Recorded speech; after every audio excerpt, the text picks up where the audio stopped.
human smuggling incidents on American soil. The new allegations against the men accused of orchestrating it.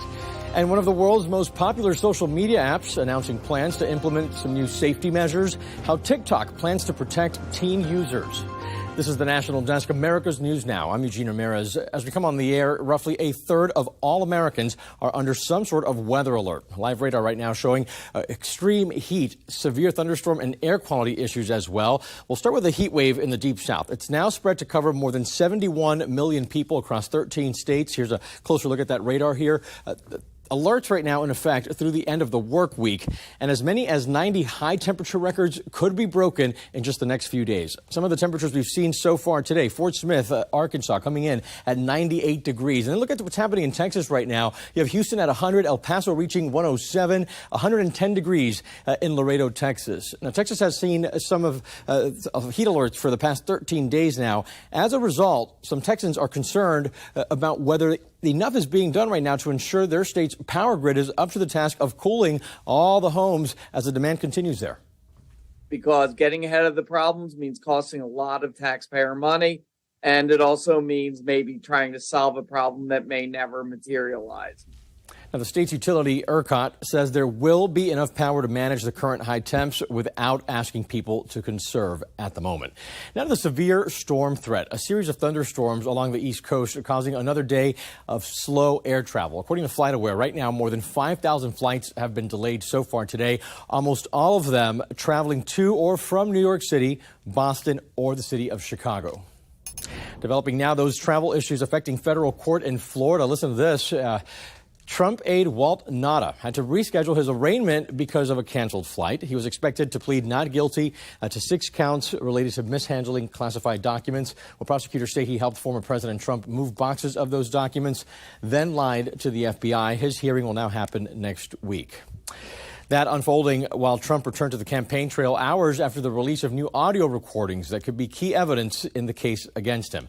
In that 2021 audio obtained by CNN, Trump acknowledges he's in possession of classified documents and unable to declassify them, as he later claimed he could. So what does this mean for his criminal case and for his 2024 run for the White House? Here's the National Desk's chief political correspondent, Scott Thuman. They even tried to have me arrested. I'm a candidate. I said, wait a minute, I'm a candidate. A typically defiant Donald Trump, this time trying to diminish recordings in which he seemingly admitted he didn't have the power to keep and show off classified documents after leaving the White House. Yeah. See, as president, I could have declassified it. Now I can't, but this is classified. Now we have a problem. Isn't that interesting? Yeah. It's so cool. I mean, it's so, look, here and I have, and you probably almost didn't believe me, but now you believe me. No, I believe it's incredible, right? The papers, CNN reports, included classified information about a Pentagon plan of attack on an unspecified foreign country. The prosecution is going to argue, look, we've got him with a classified document, and he's bragging about having it, and he's acknowledging that really that he shouldn't have it and that he can't declassify it. So I think it will be powerful evidence. While admitting it is serious, Trump supporters also allege bias, saying there's blame for President Biden, too.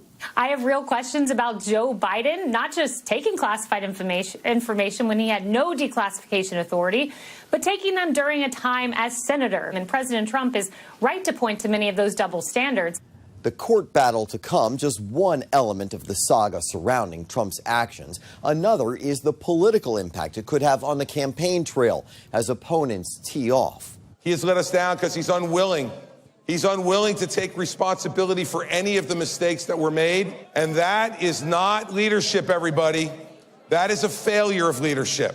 Trump loyalists often dismissing the critics and hope anything that doesn't end Trump's campaign makes him stronger. New NBC polling indicating he's actually increased his lead in the battle for the Republican nomination since his indictment. And the former U.S. attorney you heard from in that piece telling me that anytime prosecutors can use a defendant's own words against him or her, that is considered huge, and you may want to expect to hear them again in opening remarks. We'll see. Scott, what does this mean for Trump's defense in the case? Well, he also added that if you're on Trump's legal defense team, you're nervous anytime he speaks publicly, especially at one of these rallies, regarding the documents case. And he says they're going to need to come up with some very good explanations. All right, Scott Thurman reporting tonight from the Capitol. Thank you. Now, also campaigning today, Florida Governor Ron DeSantis, who spoke at an event in New Hampshire. Right now, Trump still leading in the polls. DeSantis a distant second. Mike Pence coming in third in the single digits, though. The Supreme Court today upholding a North Carolina Supreme Court ruling that struck down a congressional districting plan as partisan. State Republican lawmakers wanted a congressional district map that would have favored their own party's candidates. Now, we're still waiting for some other high-profile decisions from the High Court in its final week. The justices set to rule on affirmative action, student loans, and LGBTQ rights, among other cases. Following some breaking news now, authorities in Texas arresting 4 more people in what's believed to be the most deadly human smuggling incident here on U.S. soil. A year ago today, 53 migrants died after being brought to San Antonio, Texas, in the back of a tractor trailer. Court documents say the men knew there was no air conditioning before the trip. They could now face life in prison. Happening today, the man accused of killing 4 University of Idaho students will return to the courtroom. Brian Kohberger's legal team asking for a pause on all court proceedings, saying they need more time to review the evidence that the prosecution handed over. And they're also expected to ask for more evidence in the case, including details about how the grand jury in the case was selected. Negligent jail guards are to blame for the ability of disgraced multimillionaire and convicted sex trafficker Jeffrey Epstein to take his own life in his jail cell. That's according to a report released today by DOJ Inspector General Michael Horowitz. That report also finding no evidence contradicting the FBI's conclusion that Epstein killed himself with a homemade noose. New tonight, as much as $200 billion, I should say, may have been stolen from 2 of the biggest COVID-19 relief programs. A new report from the U.S. Small Business Association Inspector General found that at least 17% of all Paycheck Protection Program and economic injury disaster loans may have been awarded to fraudulent applications. That's almost double the original estimates.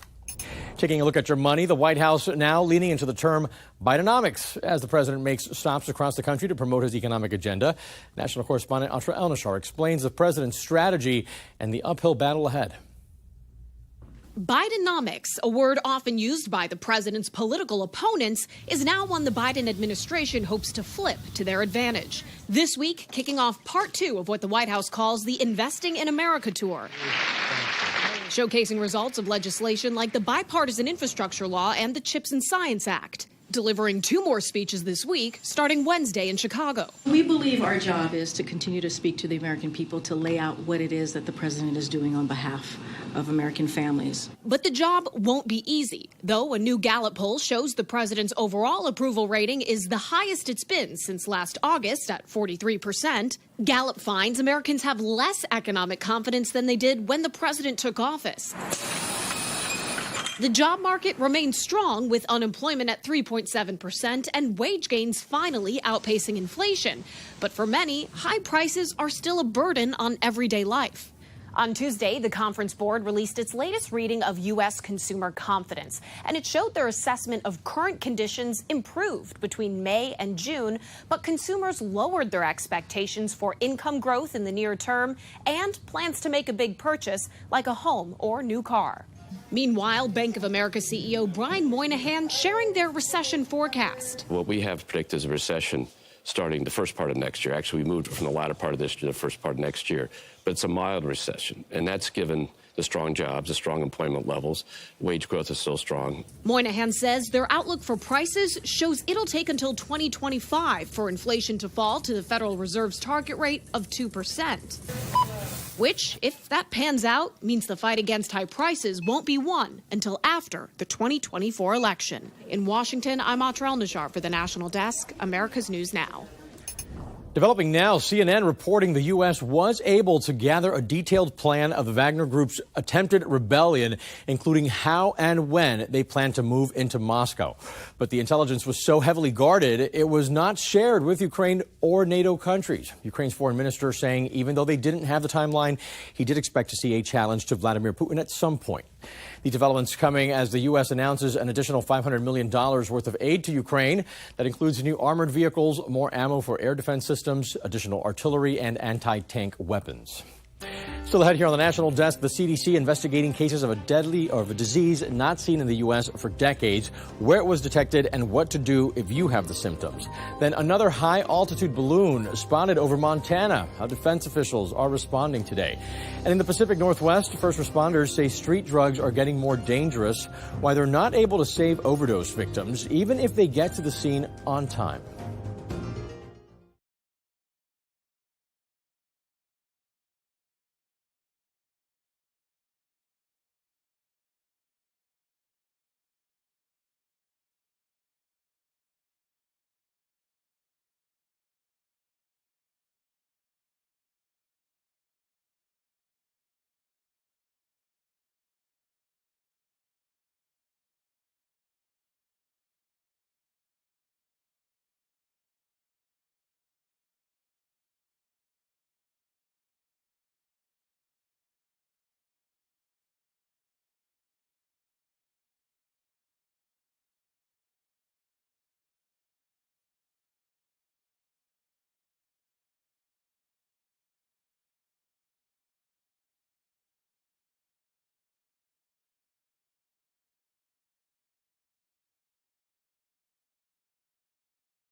A Maryland community is in mourning tonight after a firefighter was killed when a two-story house collapsed on him. This happened before sunrise in Leonardtown, about 90 minutes south of Washington, D.C. And the firefighter was on the first floor when the floor fell through. Others tried to rescue him, but he died at the hospital. His commanding officer saying they lost a true hero.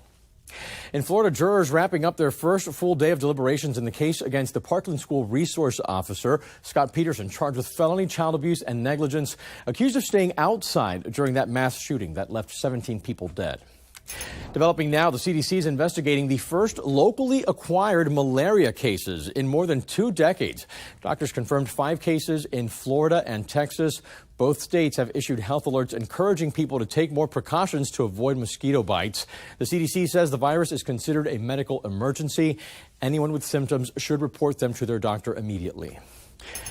New tonight, we're taking a deeper look at a sign of the mental health crisis here in the United States. The new 988 Suicide and Crisis Lifeline is getting flooded with calls right now. The National Desk's Angela Brown explains how call centers are struggling to keep up with all that demand. Calls into 988 centers off to a quick start from Rhode Island. We saw those numbers effectively triple in the first couple of days. To South Carolina. Our volume has increased 101%. Nationwide, more than 4 million people have called 988 for a mental health, suicide, or substance abuse crisis. The National Alliance on Mental Illness says that's a nearly 40% increase year over year. But there are cracks. There's some states might be struggling to answer those calls within their state, which means more calls going to national backup centers. Staffing shortages at call centers one factor. An ABC News analysis revealing Rhode Island, 52% of positions were empty as of May 2023. In Wisconsin, 30% of positions were empty. The real opportunity with 988 is that not every person answering the phone needs to be a master level clinician.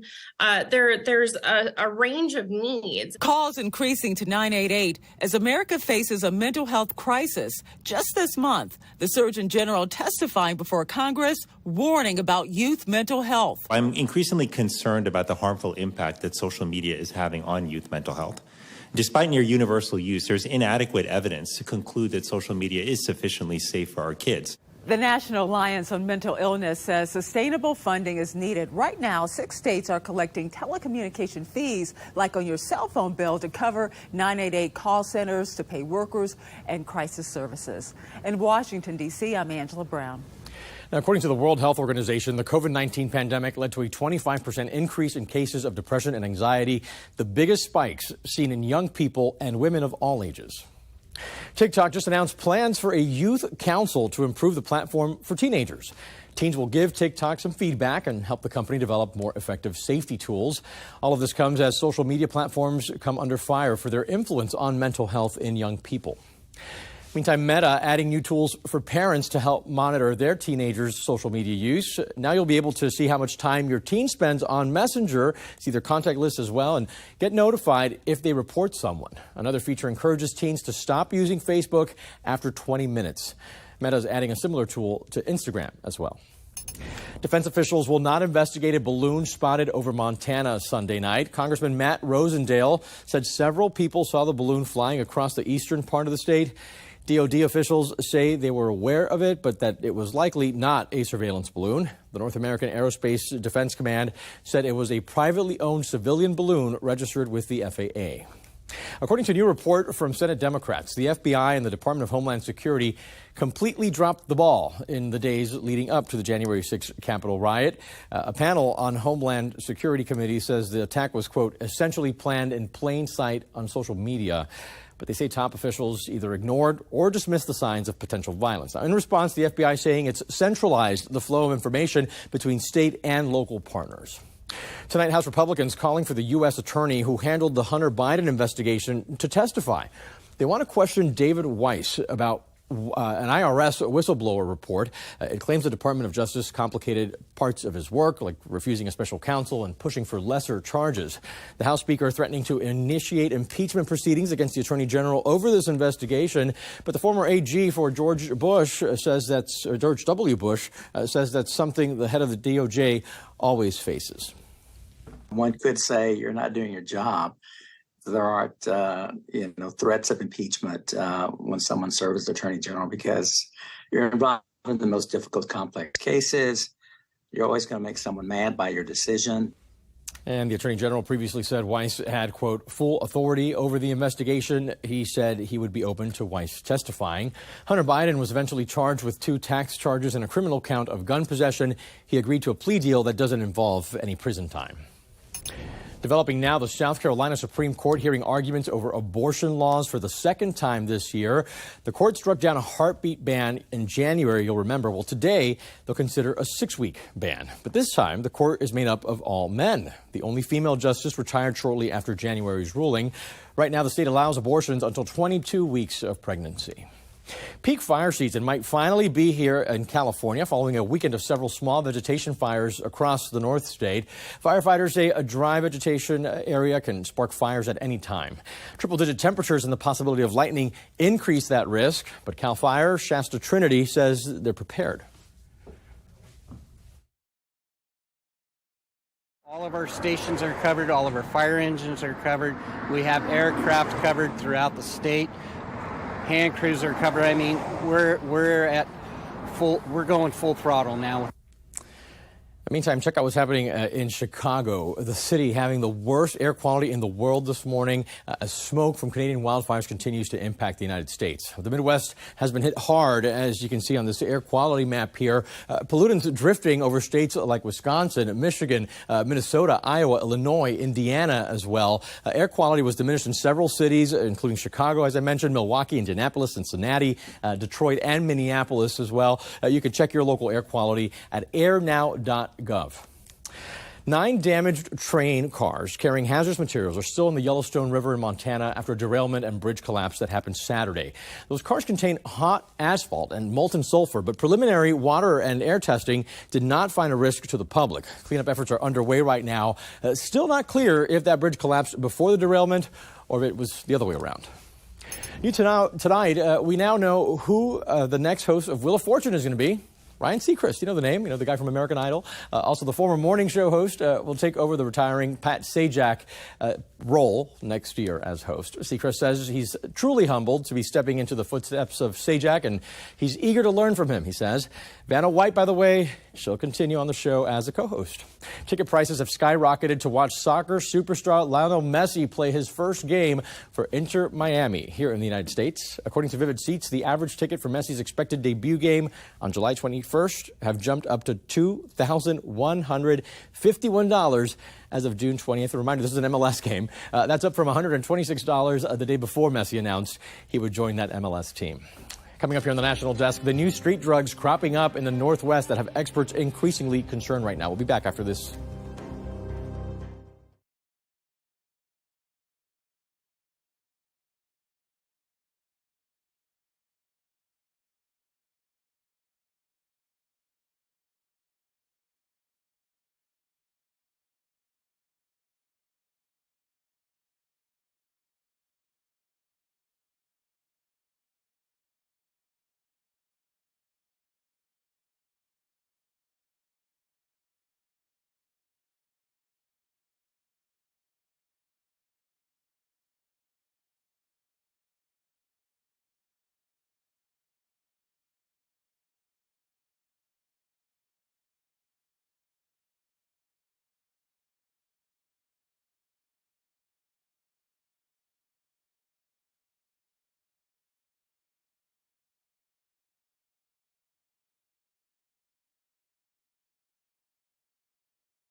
The National Desk taking the pulse of America, and we start in Washington State with some new concerns about new drugs arriving there.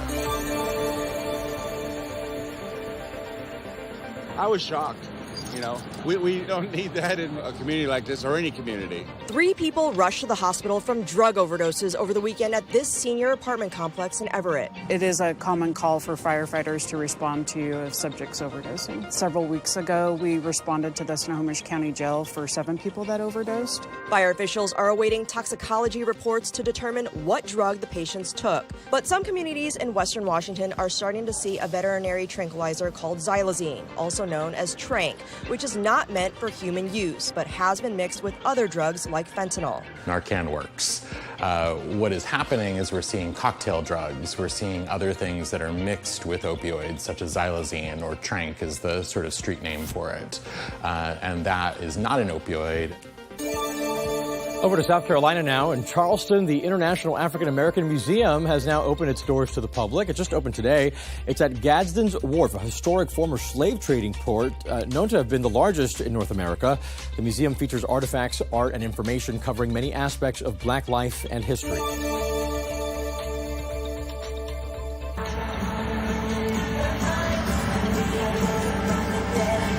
Taylor Swift packs in tens of thousands of fans in stadiums across the United States. Those fans, no doubt, will rock out for over 3 hours.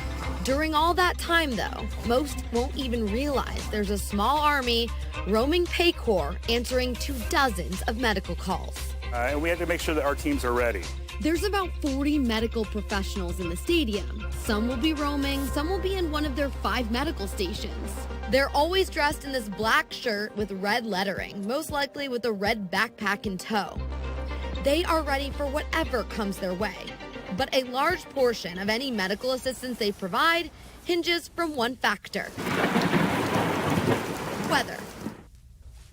Still to come here on the National Desk, AAA projecting a record-breaking holiday travel period. How many millions of people will be on the road, and their new tool to make sure that fewer drivers are stranded out there. We'll be right back.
Many Americans are hiding credit card debt. A NerdWallet survey finds 1/3 of married Americans with credit card debt have not told their spouse how much they owe. That's going to get you in trouble. Another report shows 43% of survey respondents say they've withheld or lied about finances to their partner. 2 in 5 Americans say they think credit card debt is embarrassing. Wallet Hub estimates an average household has about $10,000 in card debt. Taking you live over New York City tonight, on track to become the first city in the country to implement a congestion toll. The federal government approved the plan late last night. Drivers will now have to pay between $9 and $23 to travel into Manhattan's business district. The city says it will improve air quality and traffic flow as well. It's set to go into effect next spring. AAA now expecting a record-breaking holiday weekend. They project more than 50 million people will travel at least 50 miles from home. The big jump coming from air travel. More than 4 million people plan to fly to their destination. That's an 11% increase over last year. Another 43 million people planning a road trip. That number also up from 2022. And that could have to do with some gas prices as well, which are still more than $1 less per gallon than this time last year.